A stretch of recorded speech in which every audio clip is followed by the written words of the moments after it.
What's up? It's Cover, COD, Clean or Dirty, Umbrella Studios, BX. You heard? Just making music for the city, giving that city sound up. Now, when you say COD, what that means? And how long y'all been in the game? Well, we started off as graffiti writers. If everybody know in New York, like COD was a graffiti crew that we used to bomb trains and shit like that in the early like 80s, going into the early 90s. And then we still actually have a lot of people who are traveling the world doing designs all over the world for sneakers, for Nike, for Reebok, for a lot of clothing lines, and doing a lot of painting all around the world, from Australia to China to Japan back to the United States. You know what I mean? Now, in the music industry, like, who you work with, and when you are working with an artist, what's the critique of you just like dealing with them? Is it because you're a producer, so I wanted to know, like, what's the mind frame of a producer when you're dealing with an artist? Well, I work with so many artists, like from Benny the Butcher, Jim Jones, Fat Joe, Dice Peso, D Chambers, Hattie Racks, Jay Critch. The list goes on. Graph. It's just so many. But I get into like the vibe of like just chilling with them, man, because I like, there's a lot of people that do beat making, and they make beats and they shop them out to somebody they probably don't even meet. I kind of have a one accord with artists, you know what I'm saying, that we kind of get in here and build. I see what they like, I see what their playlists look like, you know what I'm saying, what they listening to, what they vibing with, and then we come out with hits, man, you know what I mean? That's how we do it. That's been a recipe of mine for a long time, and I never changed it, you know what I mean? Now, as you growing up in hip hop, who you looked up to or who brought you in the game? Like, you know what I mean, who was the first person, as if he a celebrity or not, like, you know what, brought you underneath they wing? Well, look, I used to, like, my cousin, God bless the dead, he used to live in the building that I lived in, and he used to always play music out of the courtyard, like put his speaker out in front of the courtyard and play all the hip hop stuff. When records started, like from Run DMC to like Melly Mel, Message and all that, so I used to hear that and just be like down with it. But that's how I became an artist at first. Like I had a deal in 1995 with Tommy Boy that adjusted to Def Jam, and then went independent after that. But we had a run with it, and we got the deal. First guy who really put me on, and I gotta give him a shout out, is my man Ski Beats. You know what I mean? Ski Beats did a lot of stuff. He was down with Original Flavor. He did all the Jay-Z stuff. Right, yeah. He did Reasonable Doubt. He did Dead Presidents. He did Camp Blow, Lucchini. Like I looked at him and I kind of like, I just followed in his footsteps, and he was a good mentor because that's my brother. So he always showed me, like, you know, there's another way in music to keep going after being an artist. You know what I mean? What would you tell an artist that's trying to get on right now? You know, back in the days we had CDs, DVDs, cassettes. Now it's like streaming. Like, what would you tell them? What's the best way to get your music out there? I mean, the best way is still being active, because, you know, a lot of times people hire, like, you know, they do their things behind computers. They go and put their music out and think it's gonna just go. And it's not like that. It's still got to put full work in, go get it in tune with people, you know what I'm saying? Get to meet all these DJs, you know, because DJs deal with people that are in their face, you know what I'm saying? And they have a good relationship with. So I just say, yo, keep getting your relationship on, get your networking on, and just keep pushing, man, because it'll catch, you know? A lot of people think money is coming right in that first year that they come, and I like that. A lot of great artists have ran 10 years before they even get into the field of money. You know what I mean? So just keep pushing, man, and be in these people's face, man. The rest will do itself. All right. Now we're gonna switch it up. You know, like, what you playing in your car? What you playing in your studio when you riding around or just hanging? All COD shit, man. I got so many records right now. I got about 15 records on the radio right now that's pushing, and one comes out every week. So it's like it never stops. All right, you naming that, like, can you give us a couple of names of the songs and the artists that you say you have on the radio? Yeah, we got Dice Peso, Jim Jones, the Bling Bling joint. We got Hattie Racks, Too Heavy, #1. We got the one with him and Jim Jones. We got Conan. Brooklyn, D Chambers, Jay Critch record with Ivo Hooley. Shout outs to Ivo Hooley, man. Hold your head. Read the real, you heard. And who? Oh, there's so many, man. It's Benny the Butcher joint, the Fat Joe joint, the Mr. Chicken joint that we just dropped. The videos dropping for that. Man, it's just so many. Right now, I got about, like I said, I can name probably the records more than I can name artists that I've worked with. You know what I'm saying? It's just so many, man. And a shout out to everybody that I work with, man. Word. All right, now, I see, no, they don't see, but you know, I was wandering around your studio and I saw you have a big picture of Black Rob in there, man. You know, tell me a little bit about that. Man. Rest in peace to my man Black Rob. Well, Rob and me known each other for years, man, from Harlem. When I met Ski, it was on 110th Street, and as anybody know, that Black Rob was from 115th. And shout out to my man G Dep, free him. My man Puka Broski, the whole union. You know what I'm saying? It was just like a vibe. And then towards the end of his, you know, life, we recorded a whole album, about 12 songs that I have on the vault, that I know is the last album that he got. So, you know, when the time is right and the powers that be with his family and me get together, you know, people will see that album, man, and we'll put features on it and make it a big thing. Right, that's what's up, man. Now, we're gonna go to a commercial, come right back. Yeah. Dance. Move to the right. Move to the left. Now move to the front. Now move to the back. And do it like this. And do it like that. And do it like this. And do it like that. It's your boy Cover One, COD Music, Umbrella Studios NYC, and we watching UndergroundHipHop3.com. Yeah, hip hop's finest. Boom. Yeah, we back. One of the hottest producers, man, in New York City and worldwide. Cover. Yeah. Now, in the music industry, did it affect you when the CDs and DVDs stopped? It didn't affect me, because music is, we love music. I love music. So at the end of the day, nothing will affect me when it comes to consuming. You know what I mean? Like you know, like I said, I do this for the love first. Like everything else that came with it, it just comes with it. You know what I mean? But nah, because you gotta adjust, bro. That's the whole game, man. Like nothing stays the same. You know what I mean? So you gotta learn to adjust to the game. And if you're not a student of the game, then you'll be stuck, because you're gonna think your old ways are gonna make it. But at the same time, some of your old ways work, because you know what I mean. There's some tactics that I use that I've been using since the '90s that's still effective. The only thing, we're not selling CDs and records, but the push is still the same. It's just how we get it. And I wish they raised the prices on the streaming platforms, man. Get these artists what they really deserve. You know what I mean? All right. Now on the streaming, like what's your biggest accomplishment going forward with the streaming? Like what's your numbers, and is they paying you? Yeah, this is a living that we do. So me being a producer, I have a bunch of records that are bringing in some revenue, some small, some large. So at the end of the day, when I look at it, it all accumulates. But yeah, we've done over millions of streams with a few artists. The Jay Critch record with Ivo went a million plus, you know what I mean? Hattie Rack's record right now is close probably to 250,000, just dropped. Dice Peso's deluxe album did past 500,000, you know what I'm saying? So numbers is the game, man. Plus we got the radio numbers.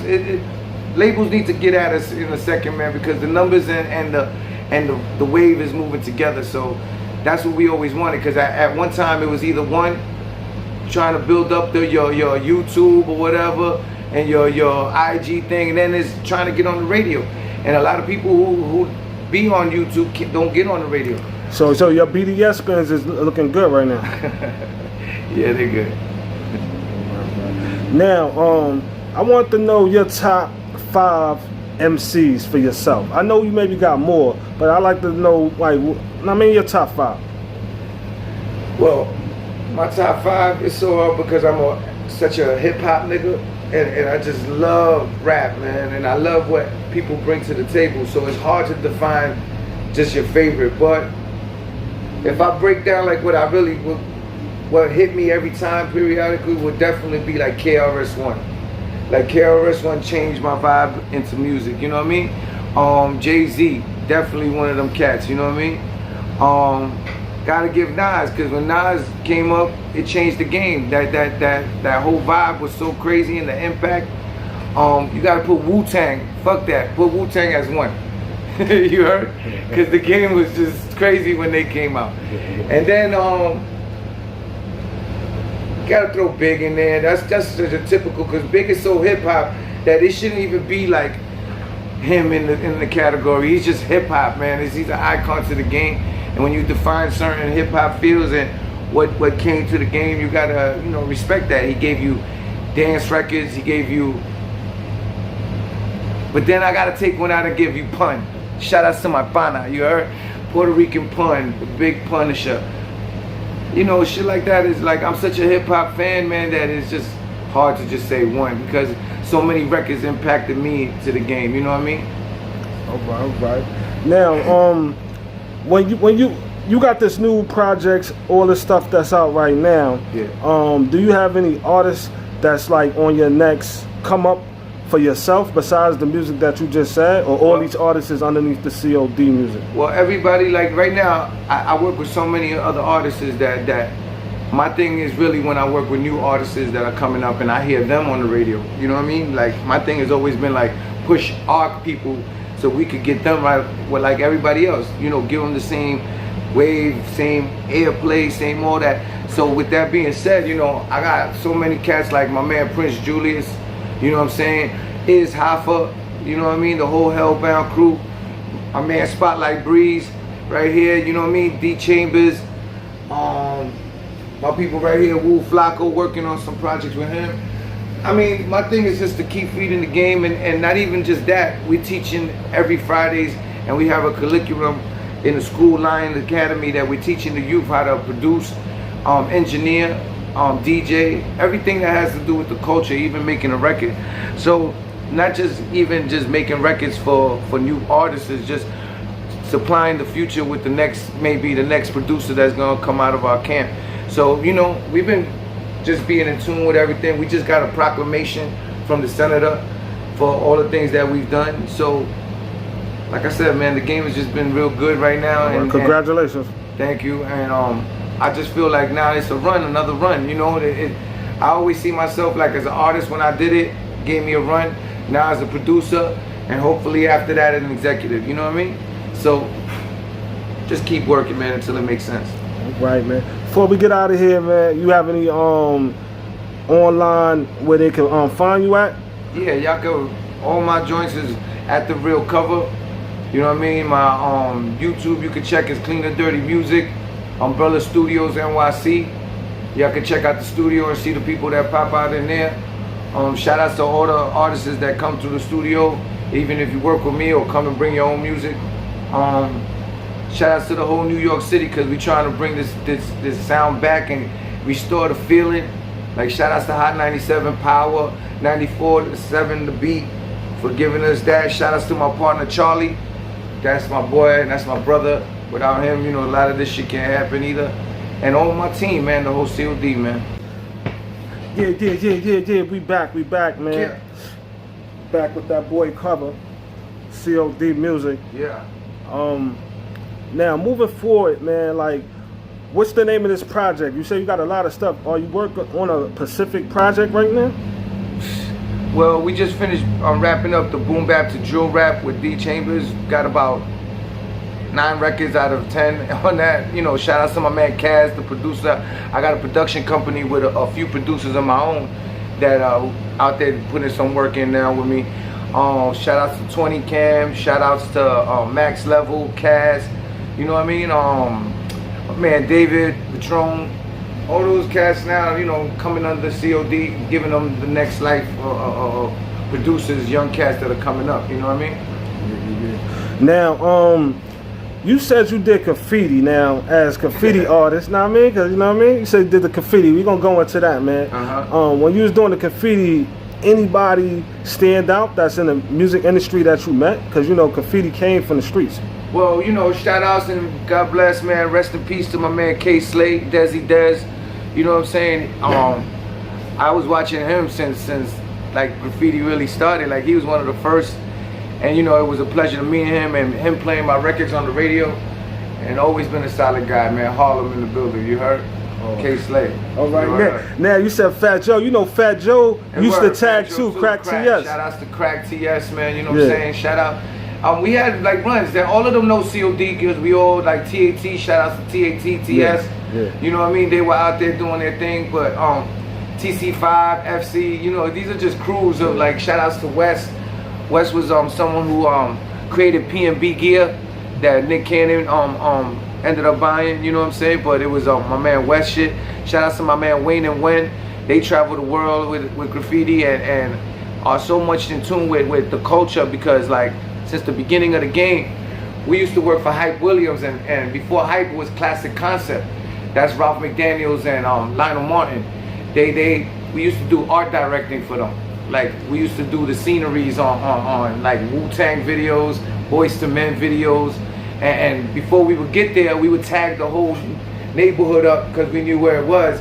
And all our names will always be on these videos. And that's how we used to get a lot of fame from Graffiti because niggas would see us on the videos and see that we bombed the whole area up.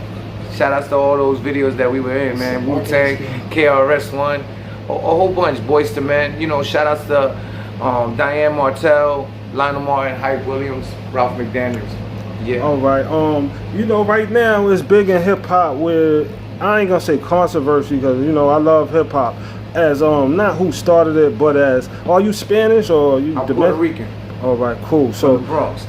Now you know the controversy going on. Can we speak about that? Like, when did you think that the Spanish people actually came in hip hop or was a part? Because I know y'all was very significant in hip hop. Yeah, I to tell you the truth, man, I hate this because that's like a dividing thing of us. You know what I'm saying? Because blacks and Puerto Ricans always live right there. We've been together forever. Anybody who live in the hood are black or Puerto Rican. You know what I'm saying? Since the beginning. So like the way that I don't know if it is really a talk, but I see that is a thing because I just did a documentary for Amazon Prime. Well, not myself, but I did music for it. Shout outs to AL and Divine. It's about the 50th year anniversary of hip hop and Latins in it. You know what I mean? And we've been around since the game because DJs were like hip hop came from disco.